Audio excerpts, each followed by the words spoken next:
Hi, everybody, and good Friday to you. The Friday before the Independence Day holiday weekend, and perhaps one of the prettiest days of the bunch. We're still tracking what is still going to be a rather bumpy road during your holiday weekend, and you won't have to cancel any plans today, maybe not even tomorrow. After that, maybe some rescheduling. I do believe some showers and some clouds are in our midst. The forecast has not improved in the past 24 hours. But we will have an update for you so you can have the best guess, at least, as to when and what you can do outside over the course of the holiday weekend. That first and foremost, we hope is safe and joyous for you all. So your weather forecast forthcoming. Coverage of the McGoffin County Board of Education meeting this week, the last for retiring Superintendent of Schools Stanley Holbrook. And 'tis the season, opening day for the McGoffin County Farmers Market. They've got some big news to share, and they've got some big varieties down there as well. A whole lot happening during the 4th of July weekend. We'll go over a few calendars for you and a few other bits of news and information before I leave you for, once again, the 4th of July. Speaking of things to do, the Billie Jean Osborne Kentucky Opry continues this weekend with another local rising star, Kelsey May, the Louisiana native, of course, who made a whole lot of noise on NBC's The Voice when 3 judges instantly turned their chair around for her singing "You're Looking at Country," and she has now performed alongside big names: Jody Messina, Marty Stewart, Ray Lynn, Montgomery Gentry, and a whole lot of others. And she's been touring with the X Factor Season 2 winner, Tate Stevens. Since her opening run on The Voice, she has joined forces with industry veteran Bob Kinkhead of the Kinkhead Entertainment Agency. She's also been performing in the historic Wheeling Jamboree. The list, indeed, of her travels indeed does go on. She's going to be performing at the Mountain Arts Center this Saturday. The show starts at 7:30 tomorrow at the MAC. The Opry will have special guests, of course, for the summer. For select shows, this will include past stars from the organization and a whole lot of other favorites. The show starts once again tomorrow, 7:30. Still a few tickets, I am told. $10 to $13 get you in, get you a seat. We'll talk about some other things happening, of course, this weekend, fireworks and otherwise, in just a few moments.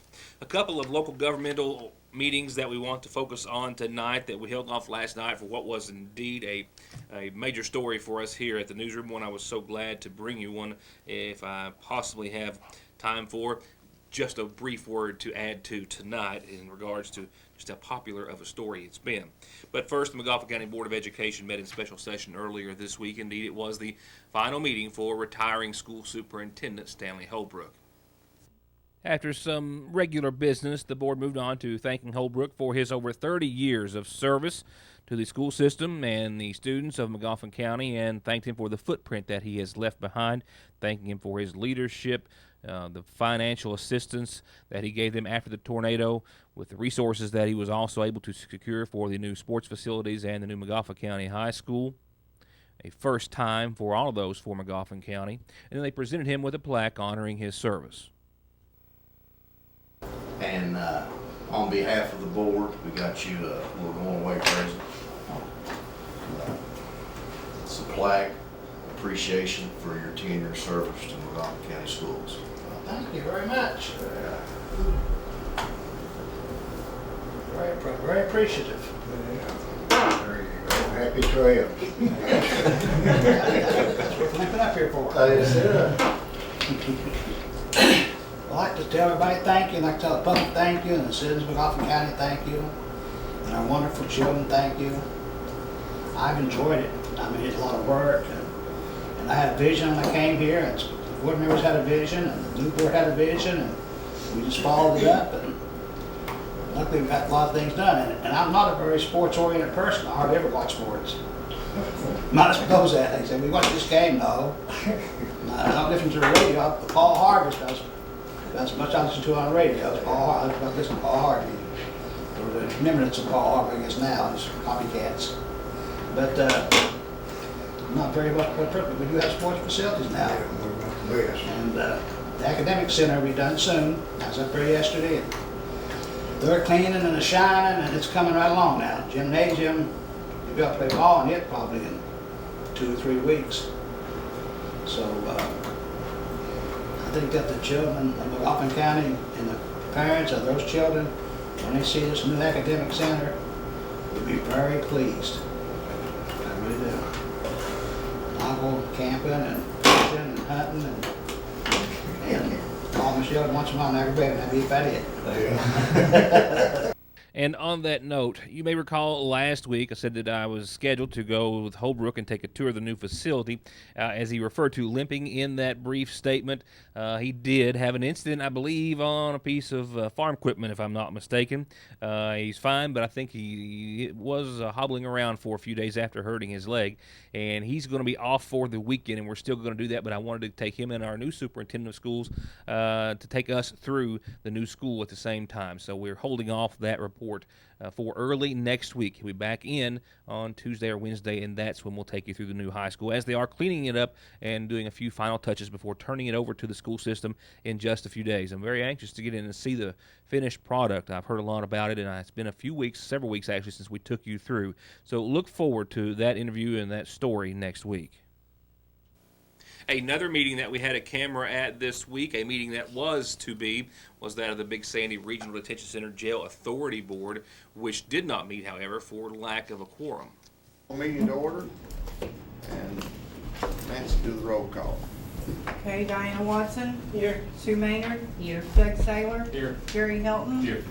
James Ayers. Here. Joe Mules. Here. Mike Crum. Here. Paul Burchett. Present. Zach Branham. Johnny Green. Here. We do have a quorum. This was a quorum for a May 24th meeting, a brief meeting that we covered at that time. Last night, however, there was not a quorum after the chairman of the jail board, Johnny Green from McGoffin County, took a roll call. Jerry Hattrell, Dr. Joseph Mills, Nelson Sparks, Michael Crum, James Ayers were all in attendance. However, the representatives from Johnson County and Lawrence County were not in attendance, and therefore there was no quorum. We've actually been trying to cover the Big Sandy jail meetings for quite some time, and this is not certainly to say this is the first time that that's happened, and folks are starting to take notice, including the chairman, who made note of it just before the meeting was to be held. The meeting has not been reset as of today that we are aware of. However, we will be taking every effort to bring you that meeting once it is reset. In calling for a roll call on Tuesday night of this week, Green also noted that they had made every attempt to remind the representatives from the two counties which were not there. And before we go to a break and return with other headlines, just a quick mention of how excited a lot of folks were and just how popular last night's top story was. Mayor Pete Shepard was given the green light to let the cat out of the bag, as he said last evening, in regards to something that a whole lot of folks, and we'll be talking about a lot of those folks who have been working on this for so many months, but a lot of their efforts all came to fruition as a deal has been reached. State support has been given, as I told you last night, to bring the Logan Corporation from West Virginia, where they'd outgrown their facility, to McGoffin County, as they'll be purchasing the Joy property. They'll be doing so with some incentives as far as taxes are concerned through the state, and they'll be setting up shop here relatively soon. As we told you, bringing their 47 employees that they have now. Those employees will carry on as they have been, with the addition of maybe up to 70 employees rather soon. As you heard their general manager state last night, Randy Reisner, who is an employee of Logan, obviously, but also from McGoffin County. They hope to be hiring other individuals before the end of the year. No details as of right now as to what the jobs are going to be. I've received those questions a lot, but that information will be forthcoming, I'm sure, relatively soon. Right now, they're focusing on a major moving process that they're going to have to do. But it was a program that, with a little teaser put out there around 4 o'clock on social media, that was widely viewed last night, and right now we've got over 11,000 views on Facebook as to which it's been seen, and a lot of excited comments which have also followed. Nothing new to add on the story in and of itself as far as the information that we have to tell you about the move, but we will be awaiting an official press release next week and possibly some new details then. To get high-speed internet on their state-of-the-art fiber optic network for all of your home and business solutions, or to watch TV without a contract on over 200 digital channels with superb quality, or stay connected with family and friends with 24/7 telephone service you can always depend on, contact Foothills Broadband today. Or just click on their link to the right to find out how they're working to provide the latest in communications at affordable prices with exceptional service at Foothills Broadband. 'Tis the season. Opening day was today, and I learned a lot. I learned about a lot of big changes they've made since their first year last year, and I've also learned the early bird gets more than the worm when it relates to the Magoffin County Farmers Market, which will be open again tomorrow and on Fridays and Saturdays thereafter. As much of a success as last year's inaugural Magoffin County Farmers Market was for the Magoffin County Extension Service, it was still a year to build on that presented a good problem to have. Well, we learned last year that we cannot grow enough to supply the people of Magoffin County, so everybody's come in this year and tried to grow a little bit more, add a little bit to their operation.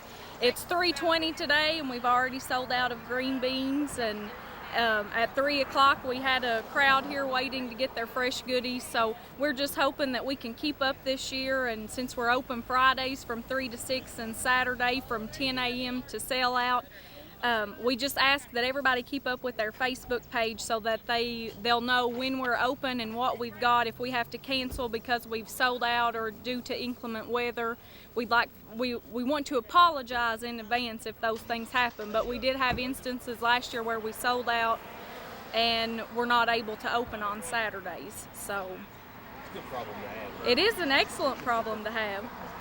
There are a few changes. The biggest change that we've got going on right now, we do have some money built up for a permanent structure, hopefully for next year. So we're really excited about that. We've got an architect working on some plans for us to have a permanent facility down here for our growers. So we're looking forward to that next year as well. Courtney says so far there are over 24 vendors who have paid their $5 membership, and they're offering everything from produce straight out of their garden to baked goods to crafts. We have 26 folks who have paid dues so far this year. On average, we'll have 7, 8 here a day. As you can see, we've got a pretty nice selection of vendors here this afternoon. So we're hoping to stay in that 7, 8, 10 person range in the afternoons. As the season goes on and people start collecting more produce, we'll have a few more vendors, but you know, it really just depends on the week and what's in season. A few other things, they've most always got something free for you to take home. Today, a free collapsible bowl to the first 50 people. Next week, t-shirts, free t-shirts to the first 150 customers. Plus a new way to pay for everything they have, and that is a whole lot of everything.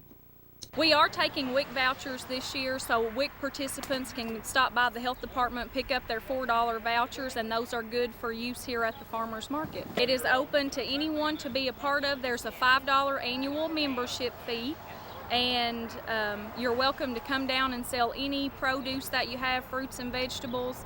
You did have to complete the WIC voucher training to be able to accept those vouchers, but we could get you signed up for that next year if that's something that you're interested in doing. It's looking like in the first couple weeks we will have cabbage, cucumbers, some June apples, blueberries. We always have some baked goods and things here. We do have some green beans. We will have some tomatoes in the next couple weeks, some beets, some zucchini, some squash. So we hope that everybody will come down and get their goodies and support their local farmers. I've got some 4th of July schedules for you in just a few moments. Right now, a few other announcements on tonight's Magoffin Farm Bureau community calendar. Beginning with a bunch of birthdays. We like birthdays. I told you that, right? Happy birthday to Charles Daniel Brown. Dan Brown from Mom, Jessie, a whole lot of family and friends. Your mother says she loves you so much. She's so proud of you, and you are definitely her inspiration. Happy 28th birthday to Dan Brown. And an early birthday wish, and one that I almost put on too early. Just now saw that it's for next week, so almost let the cat out of the bag on that one myself. Happy birthday to Imogene Prater, though. This one is early, 67 tomorrow. And from a whole lot of family and friends with a whole lot of love, happy birthday to you. And while there's a whole lot going on this weekend, not so much of it's on the community calendar. I've got your 4th of July fireworks schedule for Magoffin and Johnson and Floyd and other 4th of July tidbits coming up in a few moments. But for now, just one reminder on our calendar, no picking and grinning this weekend in lieu of the 4th of July holiday. Happy Independence Day, though, from everyone at Kearney Free Will Baptist Church. With other announcements, we do have, as a service on behalf of our friends at the McGoffin County Funeral Home, we have services to be mentioned in honor of 87-year-old Eileen Minix Push of Half Mountain Road, preceded in death by her husband Frank, survived by son Ron, and daughters Patty Watson and Nanette Jordan. Visitation continues this evening and up until service is set in her honor for tomorrow at 2, all from the McGoffin County Funeral Home with burial at the Tip Top Cemetery.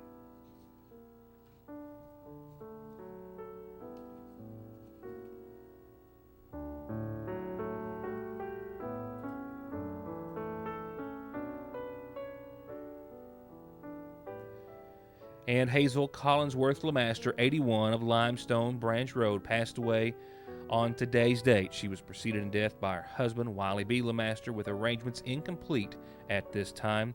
They will be announced this weekend or sometime soon, we are told, by the McGoffin County Funeral Home. Once again, 81-year-old Hazel Collinsworth Lemaster.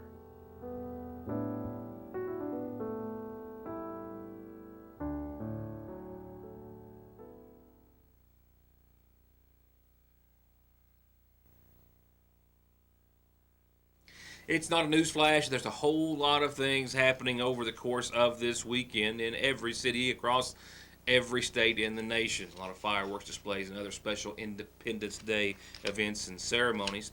We'll begin tonight here in Sagersville with the Watermelon Social, followed by a big annual day tomorrow. And just as important as is the schedule is your weather forecast, which might have something to say about some of the things going on this weekend. First, let me say this.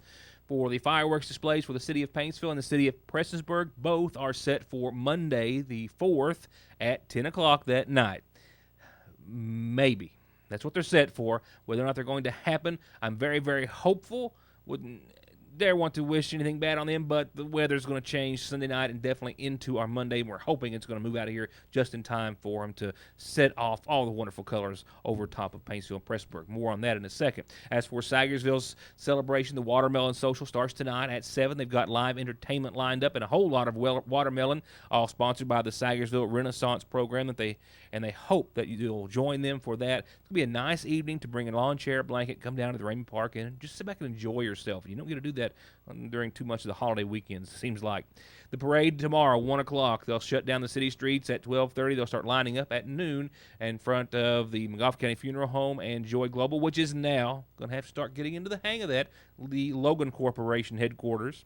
So the parade at 1, the street dance is under the red light in downtown Sagersville tomorrow night at 8, and the fireworks are in Sagersville tomorrow night at dusk or right at around 10 o'clock or so. So a big night planned in downtown Sagersville. And, of course, there are a few other things happening this weekend, too.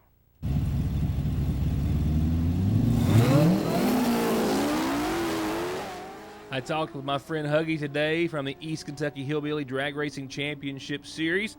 I couldn't make it over to do an interview, hoping to catch some racing action tomorrow, and they're hoping that you will as well. The third race of the 7-race series is tomorrow, arm drop drags at the Combs Airport. That's right, between Prestonsburg and Paintsville. That's where you'll want to be. Here's the schedule for tomorrow. The gates will open at 10 in the morning. They'll have a test and tune at 2, and the runs will start at 5. Yes, racing starts at 5, and their special friend, Rockin' Rob Jerkus, is going to be back. He's going to be calling the race. Man, he's always an entertaining event all to himself. They'll have payouts, they'll have trophies, they'll have inflatables, they'll have food vendors. They'll have a big day of exciting racing tomorrow. Once again, gates open at 10, test and tune at 2, and the race action begins at 5 for some good old-fashioned arm drop drag racing at the Combs Airport. And if you want to get in on the racing series, even though they've got 2 races down, you can still get in on the series, and you can still win if you pull out a few big wins in the last 5 runs. But they, of course, are rotating between the Combs Airport, between the Moorhead Raceway, as well as the dragway set up at the Riverfield in Pikeville.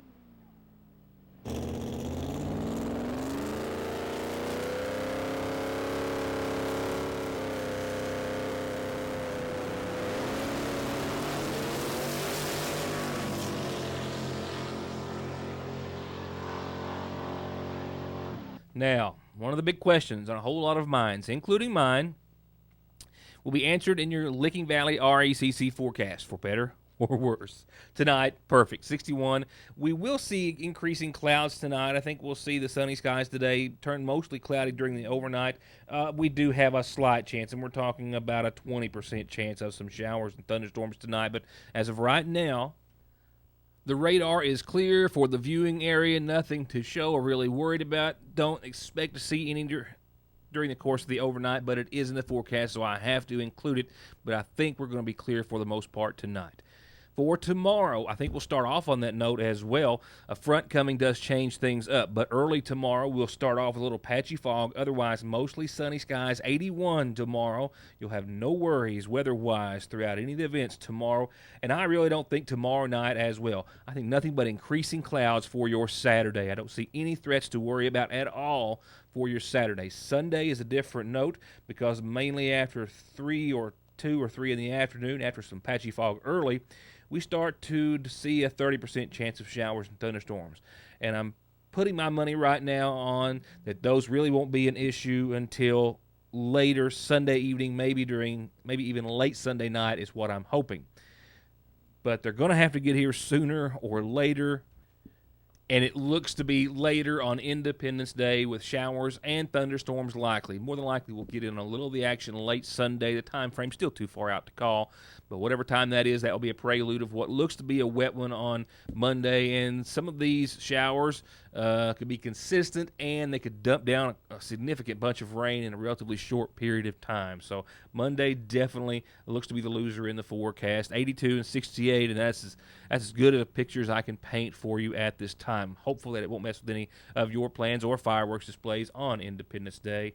Thereafter, we get into Tuesday with still low 80s, mostly cloudy. Still can't shake the showers to the tune of 50%. You'll notice temperatures increase Wednesday into the mid-80s. We'll see the sun start to return, and we'll also see temperatures start to climb back to the 90-degree range and maybe a tick or two above. But that's late next week. That's going to wrap it up for tonight and this week, ahead of a long weekend for us, and I mean that in the sense of a 3-day weekend, as I hope it is for everyone out there. I hope it's a safe and joyous weekend for you all, and I hope you join us back here next Tuesday as we're already scheduling interviews and stories for then. For now, thank you for being a part of the program. Happy 4th of July, and good night.